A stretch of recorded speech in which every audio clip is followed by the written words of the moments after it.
सुप्रभात विद्यार्थियों, इतने दिनों बाद लंबे समय के बाद हम फिर से ऑनलाइन क्लासों के द्वारा पढ़ाई में हम ध्यान देंगे। कोरोना महामारी की वजह से हम मिल नहीं पाए, अब स्कूल नहीं आ पा रहे हैं, तो हम ऑनलाइन क्लासेस से भी हमारी पढ़ाई वैसे ही शुरू रखेंगे जैसे हम पहले रखते थे, और वैसे उत्साह जो कक्षा में हमारे सामने आपका होता था, वही जोश, वही उमंग। आशा करता हूँ कि वो ऑनलाइन क्लास में वही जोश और वही उमंग के साथ हम आगे बढ़ेंगे, ताकि हमारी पढ़ाई के ऊपर, हमारी शिक्षा के ऊपर किसी प्रकार का कोई प्रभाव या फर्क नहीं पड़े। तो आइए चलिए आज हम व्याकरण पोर्शन से स्टार्ट करते हैं और उसके बाद फिर हम आगे चैप्टर लेंगे।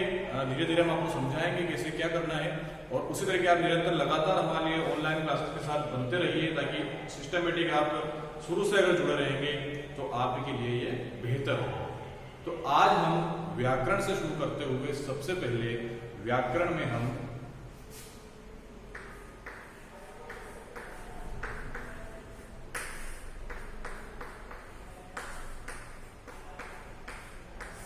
विराम चिन्ह, सबसे पहले हम व्याकरण में विराम चिन्ह को ही देखेंगे, क्योंकि विराम चिन्ह के बिना हमारी हिंदी बिल्कुल अधूरी है।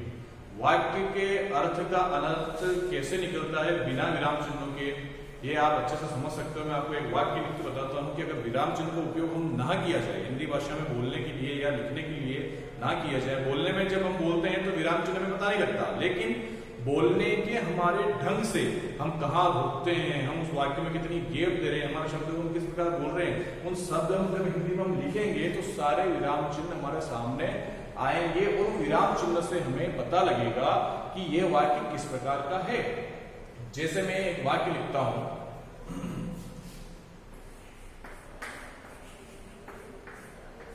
रोको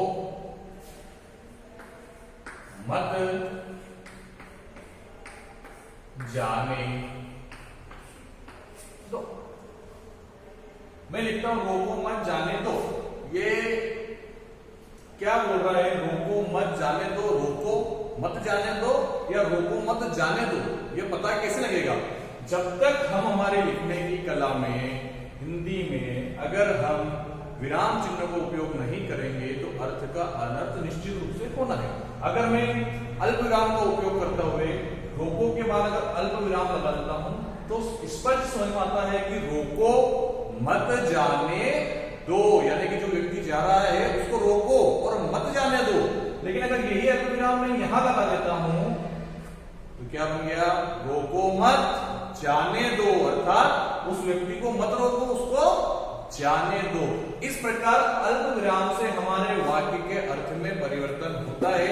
उसी प्रकार अन्य विराम चिन्हों से भी हमारे अर्थ में बहुत सारे परिवर्तन आते हैं। इसलिए हिंदी कला में, हिंदी लिखने में विराम चिन्हों का बहुत बहुत ज्यादा ही उपयोग है, जिससे हमारी भाषा सरल, स्पष्ट और हमें अर्थ सही समझ में अच्छे से आ जाती है। इसलिए हम आगे एक एक विराम चिन्ह को यहाँ पर समझेंगे।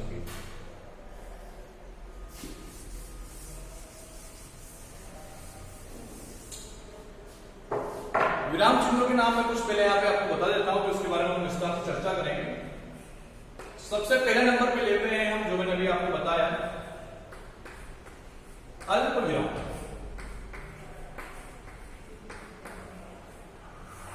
अल्प विराम, अल्प विराम को हम ऐसे कोमा के रूप में प्रस्तुत करते हैं, ऐसे, जिसको इंग्लिश में आप कोमा बोलते हैं। दूसरे नंबर पे आपके आता है अर्ध विराम।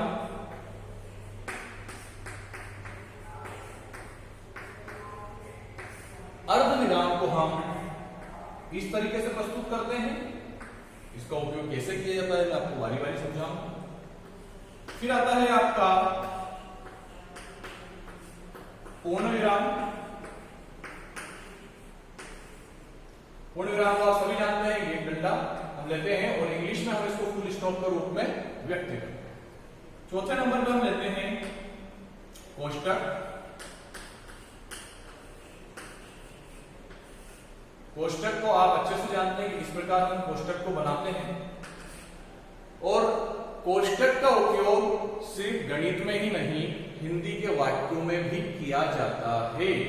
किस प्रकार किया जाता है, जब हम कोष्टक को विस्तार से पढ़ेंगे तब मैं आपको बताऊंगा। अगला आता है आपका विस्मयाबोधक चिन्ह। विस्मया बोधक चिन्ह। विस्मयाबोधक चिन्ह को हम पूर्ण विराम के नीचे बिंदी लगा के दर्शाते हैं। फिर आता है आपका निर्देशक चिन्ह। निर्देशक चिन्ह जिसको हम आड़े और थोड़े से लंबे डंडे में प्रस्तुत करते हैं। उसके बाद आता है आपका योजक चिन्ह।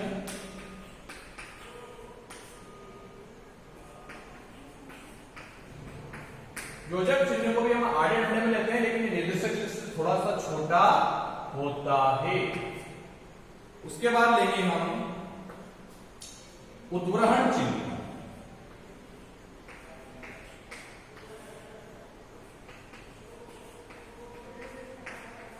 उद्ग्रहण चिन्ह को हम ऐसे प्रस्तुत करते हैं, वाक्य के ऊपर की ओर लगता है और आज एक और आता है आपके लाघव चिन्ह।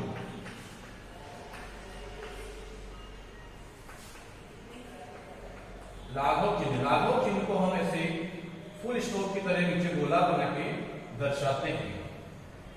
तो कुछ अल्पविराम यहां पे बता रहा हूं, विस्तार से अल्पविराम को हम समझेंगे ताकि वाक्य में जब हम अल्पविराम का प्रयोग करते हैं तो हमारा वाक्य बहुत ही ज्यादा सुंदर बनेगा और सामने वाले के समझ में अच्छे से आएगा।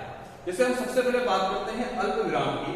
अल्पविराम यानी कि अल्प का अर्थ होता है थोड़ा। हम जब कोई वाक्य बोलते हैं, मैं कोई वाक्य प्रस्तुत कर रहा हूं आपके सामने, आपको अल्पविराम कहां लगाना है, आपको वो मेरी बात सुन के समझ में आएगा कि मैं कहां रुक रहा हूं। अल्प का मतलब होता है थोड़ा, अर्थात मैं मेरी बात कहते हुए जहां थोड़ा सा रुकता हूं वहां पे आपके अल्पविराम का चिन्ह लगेगा। जैसे मैं बोलता हूं सीता, गीता और श्यामा, तो सीता, गीता और तो मैंने लगा ही दिया। अब सीता गीता के बीच में अगर मैं थोड़ा सा रुका हुआ हूं तो मुझे अल्पविराम का प्रयोग अपने वाक्य में करने पड़ेगा। इसलिए लिख के आपको बता देता हूं कि सीता,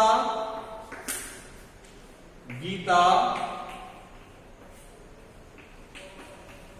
और श्यामा।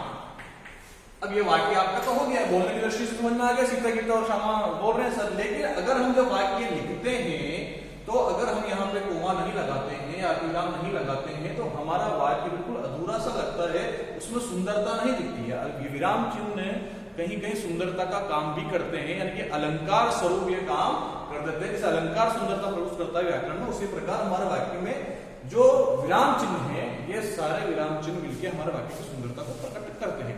जैसे कि बन गया सीता, मैं थोड़ा देर के लिए रुका, गीता और श्याम, थोड़ा सा रुकना। अल्प विराम यानी कि थोड़ा रुकना, अपनी बात में थोड़ी सी घेर, थोड़ा सा रुकने में हम अल्प विराम चिन्ह का प्रयोग करते हैं। अगला देखेंगे अर्धविराम। अर्धविराम का उपयोग कहां किया जाता है? बोलने से ही समझ में आता है कि अल्पविराम था तो थोड़ा रुके, अर्धविराम मतलब थोड़ा सा ज्यादा रुकेंगे, यानी कि हम जो भी वाक्य बोलेंगे उसको थोड़े से ज्यादा रुकेंगे। रुकने का मतलब ये नहीं कुछ बोल दो और आधे घंटे चुप हो गए फिर रुके, ऐसा नहीं है। थोड़ा सा रुकने का मतलब थोड़ी सी स्पेस, थोड़ा सा गैप हम ज्यादा देंगे। जैसे मैं एक वाक्य लिख के बताता हूं,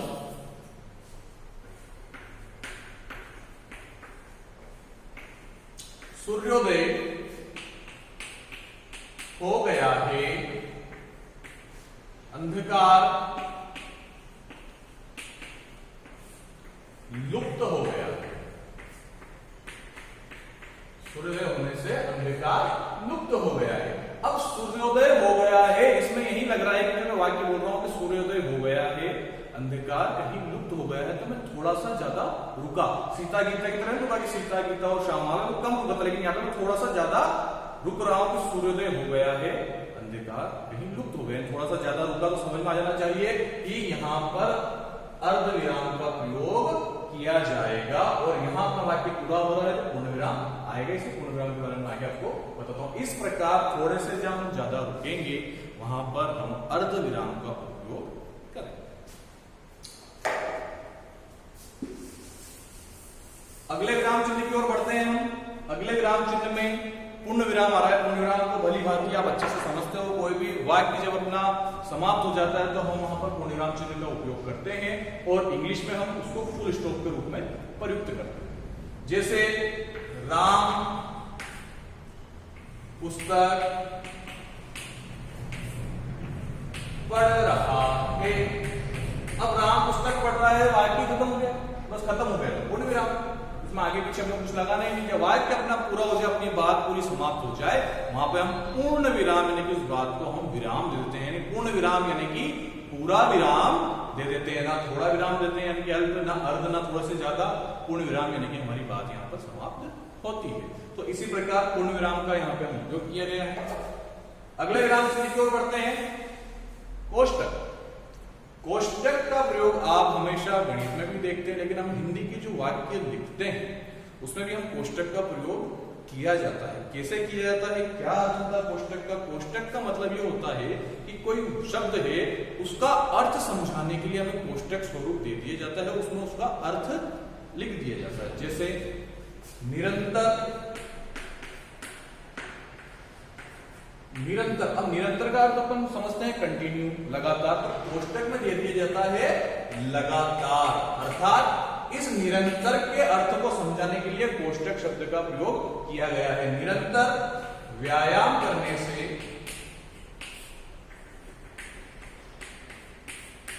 निरंतर व्यायाम करने से देह, देह का मतलब क्या होता है? बॉडी, हमारा शरीर। तो फिर हम कोष्टक में इस देह का अर्थ समझाने के लिए कोष्टक दे देंगे कि शरीर, निरंतर व्यायाम करने से देह या शरीर स्वस्थ रहता है, स्वस्थ रहता है। अर्थात कोष्टक का उपयोग हमें जो वाक्य दिया गया है, हमारे सामने जो वाक्य है, उस वाक्य के अर्थ को समझने के लिए कोई शब्द ऐसा आ जाता है तो उसका अर्थ भी हम यहाँ से लिख सकते हैं कोष्टक लगाकर। अगर हम कोष्टक नहीं लगाते हैं और सिर्फ ये कोष्टक अगर हटा देता हूं और ऐसे लिख देते हैं निरंतर लगातार व्यायाम करने से देह शरीर स्वस्थ रहता है, तो ये एक ही शब्द को हम दो बार बोल रहे हैं, अर्थ तो एक ही आ रहा है, लेकिन शब्द को हम दो बार प्रकट कर रहे हैं तो हमारा वाक्य है बिल्कुल होता है। लेकिन हम जब कोष्टक लगा देते हैं तो हम सिर्फ अर्थ समझने के लिए कोष्टक वाले शब्द को देखते हैं, बोलने में नहीं देखते। बोलेंगे हम सिर्फ वही, निरंतर व्यायाम करने से देह स्वस्थ रहता है। निरंतर और देह क्या होता है, ये अपने कोष्टक में लिख दिया। तो यहाँ पे हम कोष्टक के द्वारा हमारे वाक्य को आसानी से समझ सकते हैं।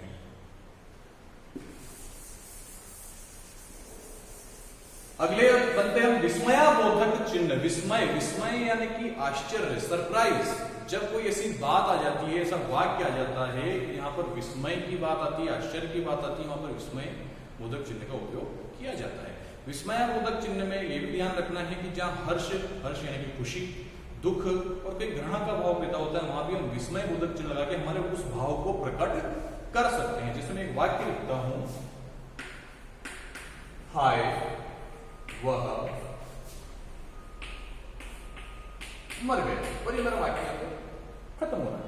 हाय वह मर गया। अगर मैं यहाँ पे कोई विस्मय बोधक चिन्ह का प्रयोग नहीं करता हूं तो ये मतलब हो गया हाय वह मर गया। अब इसको खुशी हो रही है व्यक्ति को कि दुख हो रहा है, पता ही नहीं लग रहा है।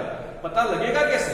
तो कह रहा हाय वह मर गया है। लेकिन अगर मैं यहाँ पर विस्मय बोधक चिन्ह का प्रयोग कर देता हूं तो ये हाय शब्द हमको समझ में आ जाता है, ये दुख वाला हाय, हाय वह मर गया है। तो विस्मय बोधक चिन्ह की वजह से हमें पता लगा कि इस हाय का मतलब क्या होता है, इस हाय का मतलब क्या होता है। उसी प्रकार इस वाक्य को हम थोड़ा सा आगे बढ़ाते हैं।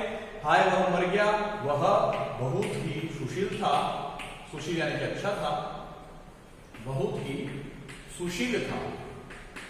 यहां पे फिर अपना वाक्य खत्म हो रहा था, पूर्णवाम लगा देंगे, वह बहुत ही सुशील था। अब यहाँ पे जैसे दुख की बात है, मैंने बताया जहां दुख की बात आती है और अगर वाक्य को आगे बढ़ाना है तो हम यहाँ पर भी इस जगह भी विस्मय बोधक चिन्ह का प्रयोग कर सकते हैं। अगर हमें वाक्य में उसके लिए कुछ और बात भी कहनी है, अगर हम वाक्य खत्म नहीं करते, क्योंकि ये दुख की बात है, अगर इसके आगे हम कुछ और कहना चाहते हैं तो विस्मय बोधक चिन्ह लगा के अपनी आगे की बात कह दें, नहीं तो यहाँ पे पूर्णविराम लगा के हमारी बात को खत्म कर सकते हैं।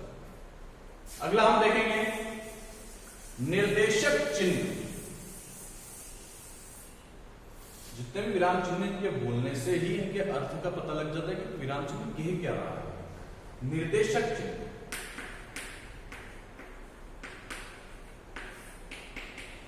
निर्देशक चिन्ह का मैंने बताया है आपको इस तरीके से, ये डंडा थोड़ा सा लंबा होता है और ये निर्देशक यानी कि ये विराम चिन्ह हमें निर्देश दे रहा है कि हमें क्या करना है, या किसी कथोपकथन के बाद हमें निर्देश दिया जाता है कि ये बात इस व्यक्ति ने कही है। जैसे कि रावण ने कहा, तो रावण बोल रहा है तो इसके आगे लग जाएगा निर्देशक चिन्ह। अब रावण की जो बात है वो कह देंगे कि मैं अयोध्या पर राज करूंगा। ये साहब किसने कही बात, और पूर्ण विराम लगाकर बाकी कोई किसने कह दी बात, किसने कह दी साहब, हमें पता लग रहा है कि निर्देशक चिन्ह रावण, यानी कि रावण ये बात बोल रहा है। निर्देशक चिन्ह को मैं हटा दूं तो फिर वाक्य तो बन जाता ना, रावण मैं अयोध्या पर राज करूंगा। फिर तो ऐसे लग रहा है कि रावण से कोई बोल रहा है कि रावण मैं अयोध्या पर राज करूंगा, लेकिन जब निर्देशक चिन्ह हमारे सामने आता है तब बिल्कुल व्यवस्थित होता लगता है कि रावण ये बात कह रहा है। अर्थात किसी कथोपकथन संवाद दृष्टि से या निर्देश देने की दृष्टि से जब भी कोई चिन्ह आता है उसको हम निर्देशक चिन्ह के रूप में प्रयुक्त करते हैं।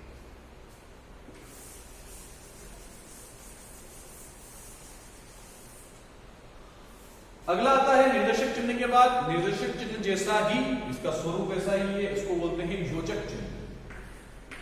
योजक चिन्ह को भी जिस प्रकार निर्देशक चिन्ह होता है वैसे आड़ा डंडा होता है, लेकिन ये छोटा होता है। योजक का मतलब होता है जोड़ना। हम गणित में पढ़ते हैं योजक के प्रश्न आते हैं आपके, वैसे ही योजक का मतलब होता है जोड़ना। किन्हीं चीजों को, दो चीजें जो अलग अलग हैं, एक ही जाति की हैं, ये अलग अलग एक ही जाति की हैं, उनको मिलाने का काम यह करता है। जैसे माता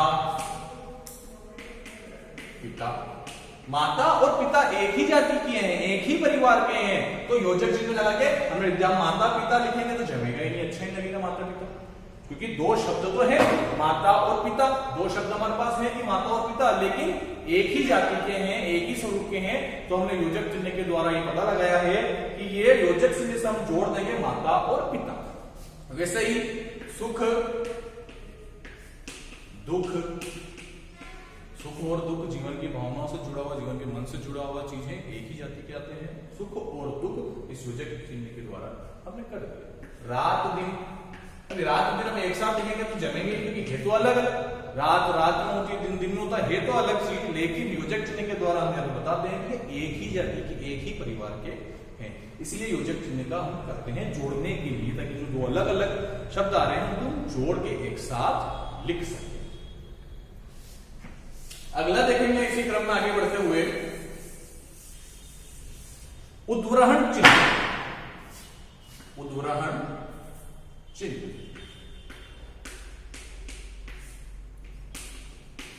उद्वहन चिन्ह को हम इस प्रकार लगाते हैं किसी वाक्य के ऊपर। ये जहां काम आता है जब हम किसी व्यक्ति की बात उसी भाषा में, उसी क्रम में वैसे की वैसी रख देते हैं, तब हम उद्वहन चिन्ह का काम में लेते हैं। इनको हम आपके इंग्लिश में जो है double inverted coma, double inverted coma के रूप में हम प्रस्तुत करते हैं। जैसे नेताजी ने कहा, नेताजी ने कहा, अब कहा शब्द यानी नेताजी कह रहे हैं तो निर्देशक चिन्ह आ जाएगा। नेताजी ने कहा तुम मुझे खून दो, मैं तुम्हें आजादी दूंगा। ये वाक्य अब हमें पता है, नेताजी ने कहा तुम मुझे खून दो मैं तुम्हें आजादी दूंगा, तो ये बात नेताजी ने की और वैसी की वैसी हमने यहाँ पे लिख दी, हम उसमें कोई परिवर्तन नहीं कर रहे हैं, तो उसके लिए चिन्ह लगाना पड़ेगा। इस वाक्य में कोई परिवर्तन नहीं किया गया है। उद्वहन चिन्ह का मतलब ये होता है जिसको हम डबल इन्वर्टेड कोमा में प्रस्तुत करते हैं। जो बात कही गई है वैसी की वैसी ही बात हमने उसी क्रम में कोई बदलाव ना करते हुए जब हम लिख देते हैं तो उद्वहन चिन्ह का प्रयोग हमें करना पड़ेगा, ताकि सामने लोगों को लगे कि ये बात व्यवस्थित उसी क्रम में कही गई, इसमें कोई बदलाव नहीं हुआ है। उसी क्रम में हम आगे बढ़ेंगे। और लाघव चिन्ह, लाघव चिन्ह आपने हर जगह देखे होंगे, लेकिन कभी आपको पता नहीं होगा कि इस चिन्ह को लाघव चिन्ह कहते हैं। लाघव चिन्ह क्या होता है, मैं आपको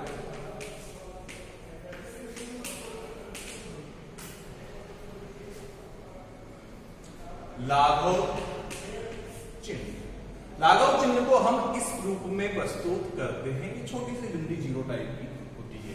ये कहां होता है, ये कोई भी शब्द होता है उस शब्द को पूरा ना लिख के उस शब्द का एक अक्षर आगे का लिख के पीछे हम बिंदी लगा देते हैं। जैसे डॉक्टर, डॉक्टर के पीछे हम लगाते कि नहीं लगाते हैं, इसको बोलते हैं लाघव चिन्ह, अपनी मर्जी से नहीं लगा देते हैं। लाघव चिन्ह ये बता रहा है कि ये डॉक्टर है। जैसे प्रोफेसर, तो प्रोफेसर में ये लगा के समझ में आ जाता है कि ये प्रोफेसर है। पंडित के ऊपर ये लगा के छोड़ दिया हमने कि हाँ ये पंडित है। उसी प्रकार जो शब्द होते हैं हम लाघव चिन्ह लगा के पता लग जाता है कि ये हमारा लाघव चिन्ह है। तो विद्यार्थियों, हमने सारे विराम चिन्ह पढ़े हैं। उम्मीद करता हूं आपको अच्छे से समझ में आएंगे। कोई कठिनाई है तो आप व्हाट्सएप के द्वारा, मेल के द्वारा हमें बताएं, ताकि हम उसकी कठिनाई को आपको हम समझा सके, बता सके। और इसी क्रम में व्याकरण हम आगे बढ़ेंगे। निरंतर हमारे साथ जुड़िए रहिए और उम्मीद करता हूं कि आप अच्छे से घर पे पढ़ाई करेंगे। धन्यवाद।